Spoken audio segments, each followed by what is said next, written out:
today we are going to talk about Amazon Influencer Program and how to actually use it and how to make most of it. So it's actually interesting to see when Amazon is doing all the time, like different things.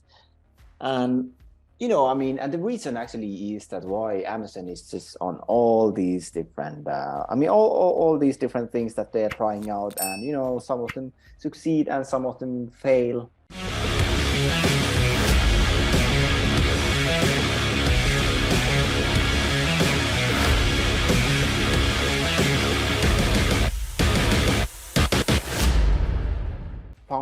The reason really is, this experimentation culture that Jeff Bezos like strongly enforced on inside of Amazon, meaning that every single team is measured based on how many experimentations they're running. And if they're not running any experimentation, then they're going to be getting bad grades because of it. So everyone pretty much has to do experimentation. So as a result, like Amazon is all the time trying out different things. You can see that they are pushing TikTok partnership and those kind of things, and they are also like pushing this own influencer program that they actually have. So let's talk about it. So why should we even use that? Like, why should we even use influencers and different types of influencers, and then the Amazon influencer program, and why is it actually needed? So, and yeah, how to get started. So why is it more effective to use influencers to promote our products online? It comes back, it comes down to this like credibility, meaning that these people already have an audience and their audience already trusts them. So it's basically part of this word of mouth. So someone else is saying that, hey, these are good products. These are products that you should actually try out. So 60% of consumers trust influencers or recommendations over just traditional advertising. And obviously, like when you see an ad, the purpose of it is just to get you to buy that product. So there's not much trustworthiness in terms of seeing like traditional advertising. But when someone else is actually promoting the product, then it's a different case. So they have large and engaged audience, which can actually expand our reach, and they are seen as experts in this niche, enhancing the product's credibility.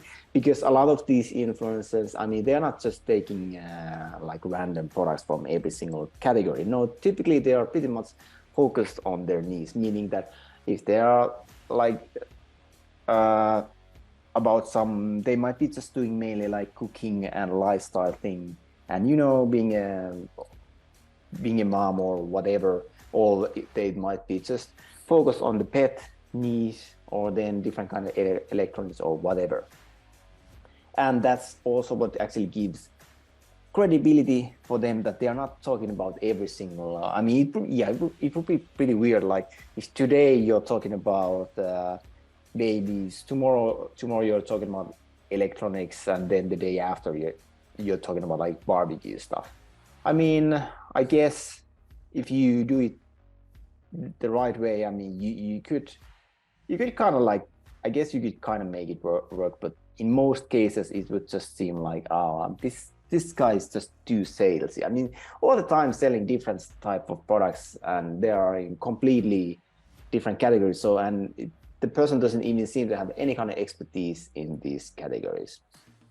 So influencers have already like built this trust, which means that the recommendations they actually give are likely to be felt or seen as more genuine. So previously we talked about influencers, for example, in TikTok. And the funny thing about TikTok influencers was that the amount that you actually need to pay someone on TikTok to promote your product, pretty. It can be pretty minuscule compared to what it is in on Instagram or Do you Facebook have or knowledge though, whatever. if that has changed over the last 1 or 2 years? What do you think? Yeah, it doesn't seem to be. I mean, seem to have changed. It just still seems to be like that. But obviously, like in every platform, you will find these like mega influencers or just people who are just asking too But much. yeah, I But was just like thinking how much more popularity or traction mm, TikTok has gotten over the last year yeah, when you first talked about this. but still, it seems to be the case that I mean, there's massive difference whether whether it's TikTok and Instagram in terms of like what you actually need to pay for the person. And on I know like um, many even like bigger influencers in TikTok. I mean, you can basically. I know some companies who have just hired those that they are basically doing content for them full time. Like every single day, they are doing some content for them, and I was surprised to hear that. I mean, they are just paying like, which is basically a full time job. Like, like every single day, doing like certain amount of content just for that brand. I mean, they just pay Yeah, like a few thousand I bucks wonder a month. why is it though? Like it's on average so much cheaper. I mean, I guess it might have something to do with the fact that the TikTok, what do you call them? TikToks, those videos are. I don't know. And I guess people don't really go back and look at the old videos as much as they do on YouTube. Of course, very niche dependent, but like I seem to get a lot of traffic even from like old YouTube Mm. recommendations. Whereas I think TikTok is just more like, this rapid fire short videos. I mean, maybe that. Yeah, that's actually a good point. Because, Maybe. yeah, I mean, Yeah. like, because they are also making money out of your traffic most of the time. So there has to be a reason why there's not much bigger market on TikTok just yet. Yeah, and for example, if you think about YouTube, I mean, you all the time you might see like if you're searching for something or just consuming YouTube. I mean, it's pretty likely that you will bump into an old video. Like, yeah, this Yeah, was posted like six years ago. But I yeah. mean, just the same thing happened on TikTok. No, I I think mean, TikTok I don't think algorithm. so. I'm just stepping in the dark here, but I'm guessing it might intentionally push those new videos and try to get people to publish more and more, as opposed to Yeah. creating good content, I guess.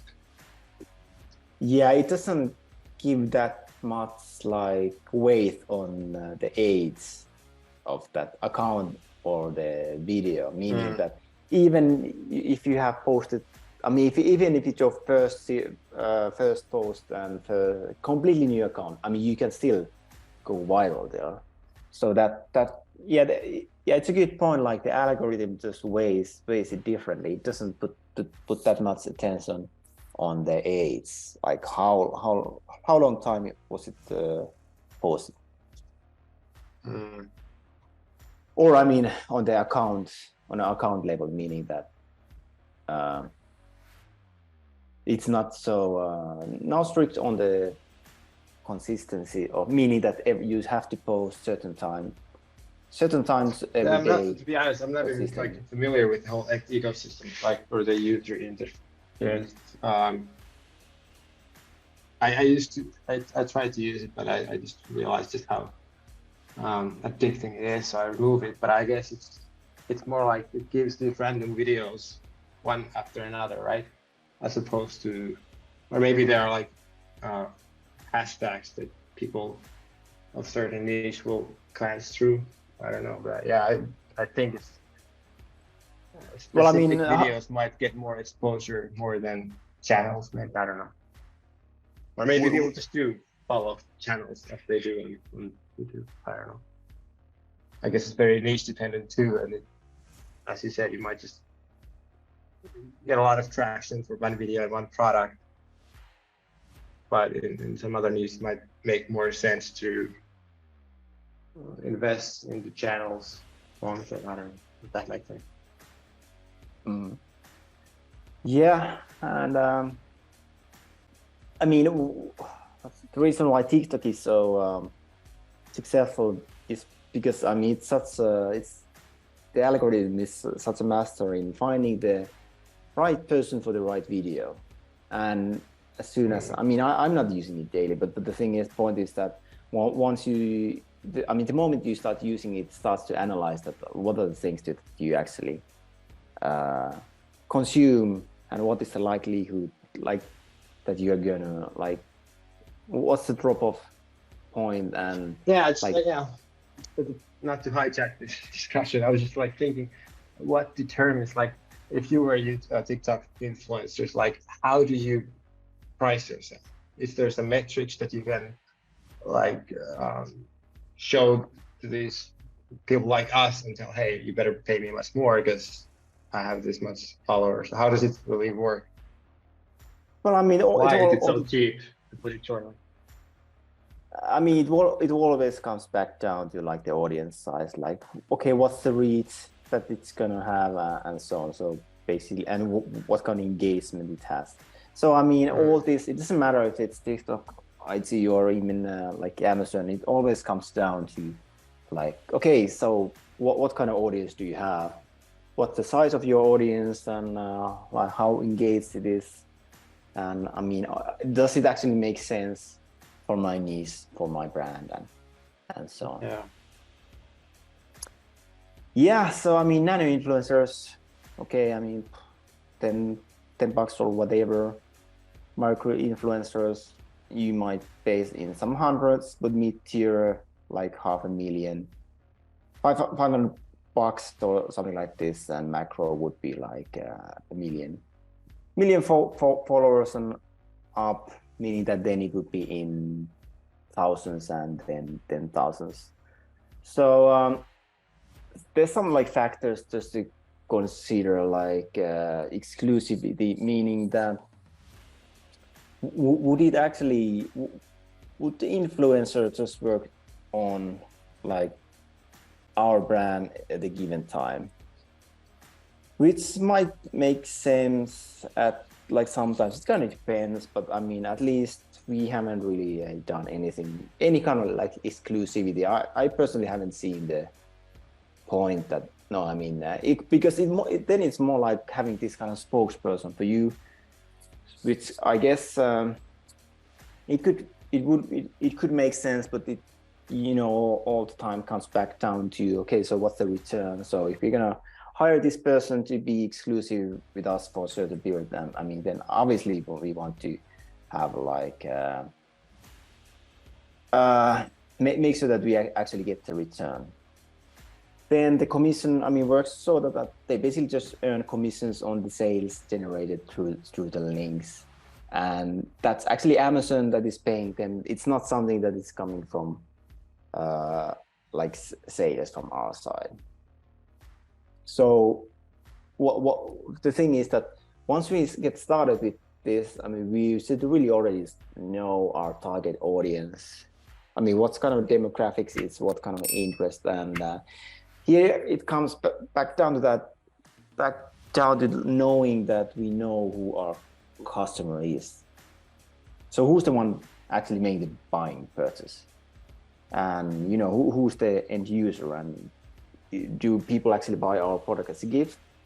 Okay, then if it's like the funny example is that who's the buyer of like men's socks? Typically it's gonna be women, which is funny. So even though men are the user, then the buyer is actually women, which kind of it makes difference in terms of like what kind of messaging we would use in that case if we are just like selling socks for men, but women are actually the buyers. So that means that okay, we need to know a bit more about our brand messaging and consistent identity, like visual identity, and do we really have the inventory readily available that they might need, and are we actually prepared to set these campaign goals and track these performance metrics? And you know, I mean, when when we are able to just give these links and whatever, then it's just so much easier to practice. But you know, oftentimes, especially if you are doing any kind of like uh, campaigns that actually go outside of Amazon, then it has always been the issue that, I mean, Amazon is kind of like black box. So surely, I mean, we get information, we get data, but it's not really 100% accurate. And that's so the thing that's always the thing that has been pretty challenging when we are dealing with like external traffic and so on. But anyways, since right now we are talking about these influencers within Amazon, then we don't need to be that much butter about it, like being able to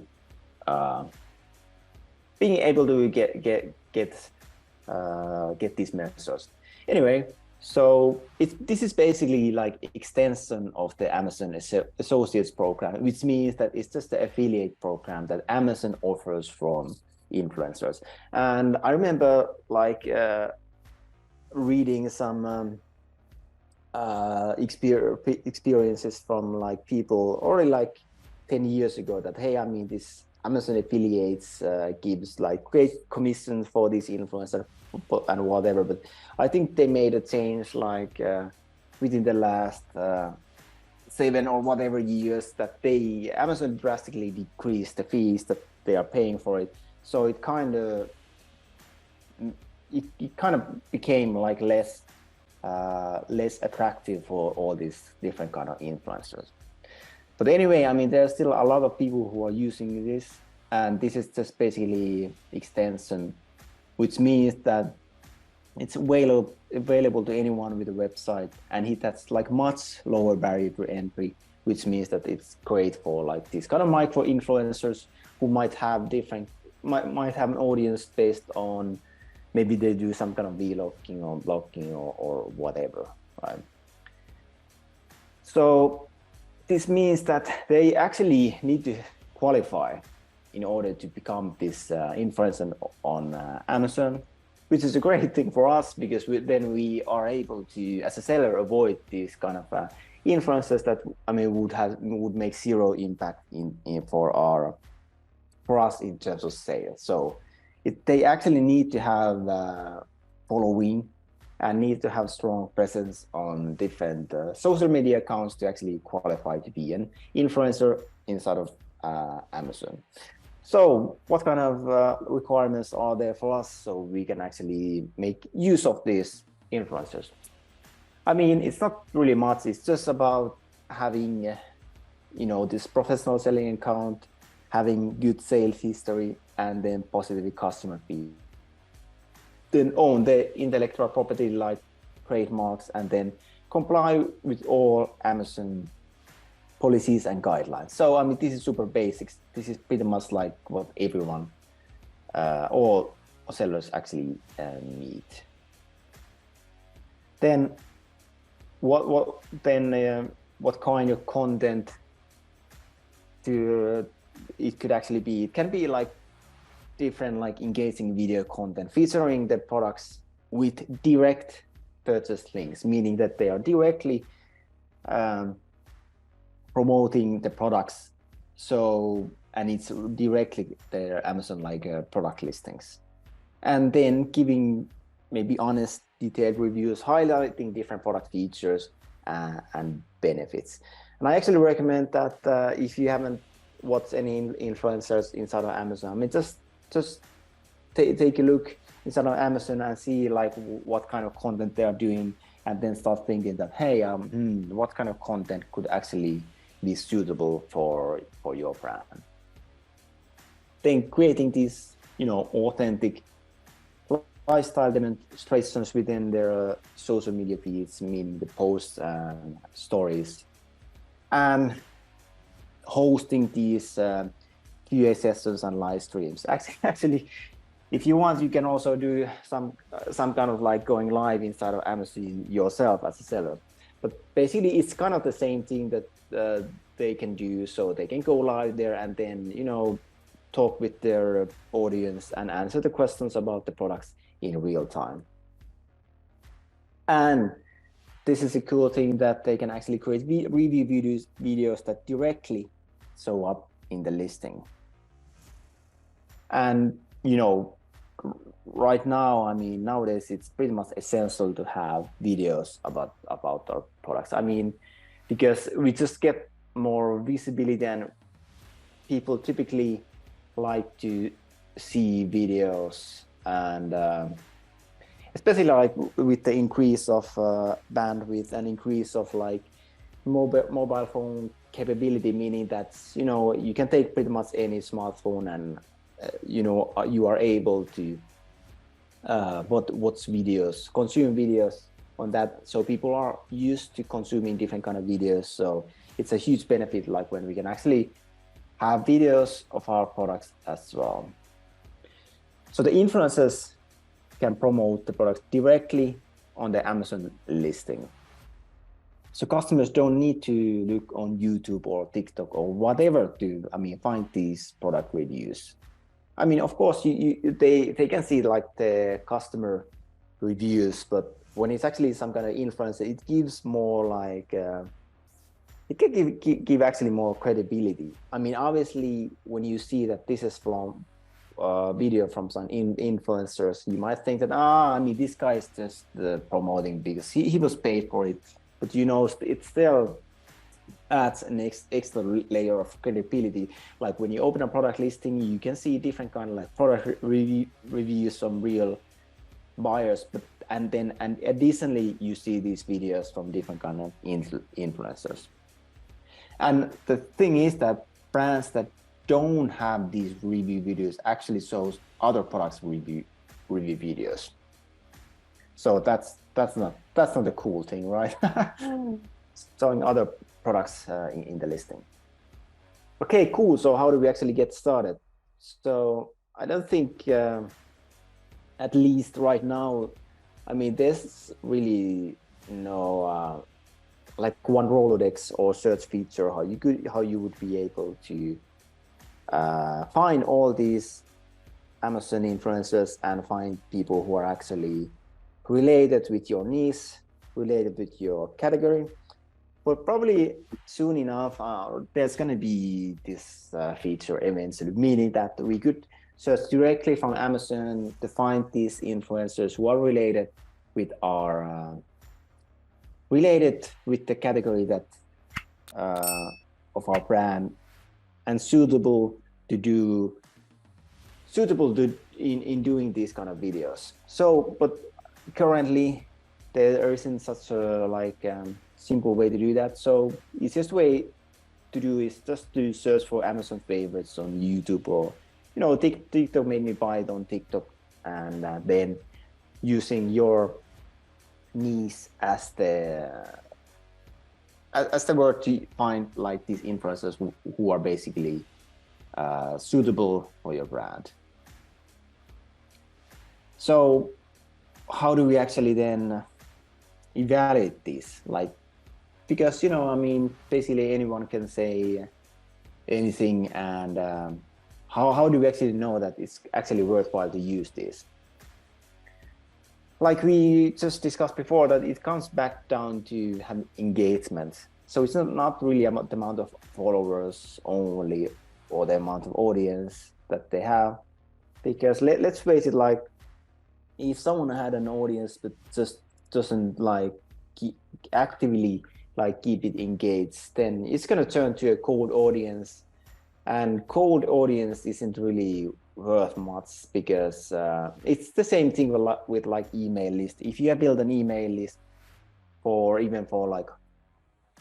thousands of people, tens of thousands of people, but you haven't emailed them a single email in a year, then that email list is cold as ice, and as such it's not much worth much, meaning that because the value actually comes from audience that engage with you, the audience that actually listens to you. So if you have a cold email list, then first thing you actually need to do is that do this kind of like reactivation campaign, meaning that just you need to remind them that who you are and what are you about, and why do you even exist, and why should they actually read every single email, and why they should care and actually engage with you. And the same thing comes down to these different kind of influencers. So if they don't have engagement, or if the engagement is like not recent, then there's something funny about it, and it doesn't. It's too big of a risk in actually wasting time with those kind of people. And then, I mean, typically all of these have IG profiles.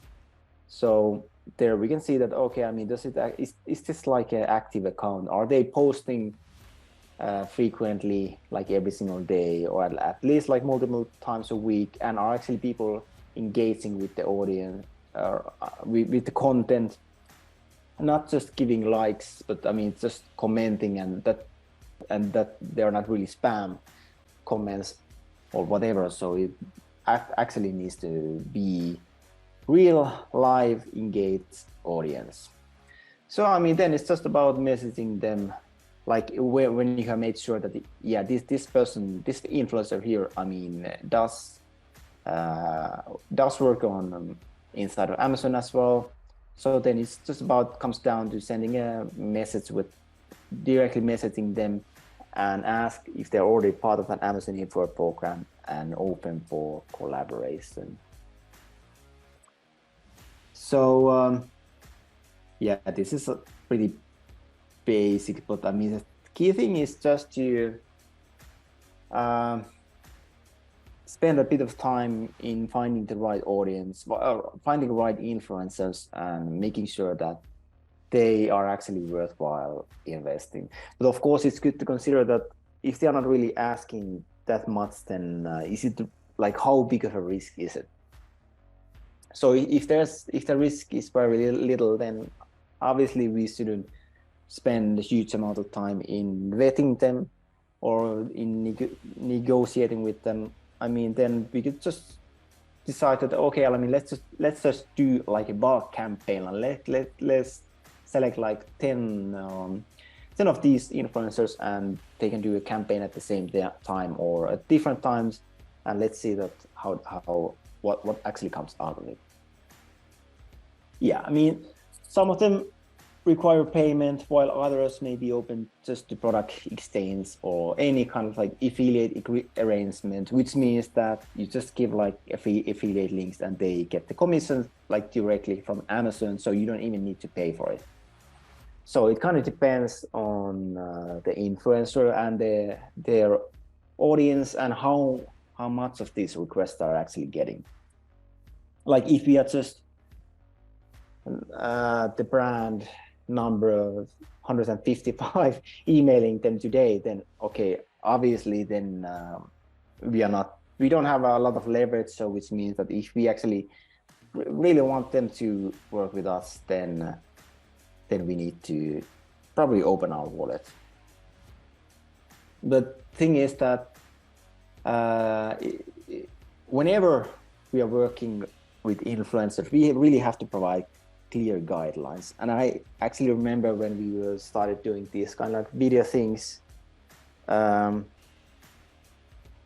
videos, like when we hired influencers to do videos for their audience. So you could basically, there was this site where you could, post that, and then it automatically suggests some influencers for you.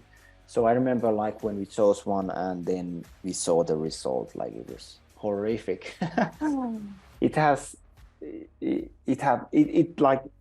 didn't align with us at all and with the brand at all. So it was kind of, the reason was that, sure, I mean, he really did a bad job. He didn't understand at all that what we wanted. But I think that we could have also done a better job in providing like more clear guidelines. What is it that we want? So what you can actually do is that you can send this brand message emphasizing this message that you want their audience to understand about your brand. Meaning that if you, it depends on the product and the category, but it could be that you just like, if you have some like workout brand, it could be about just having this healthy lifestyle, or where you have like a lot of energy, and or you promote like longevity or whatever.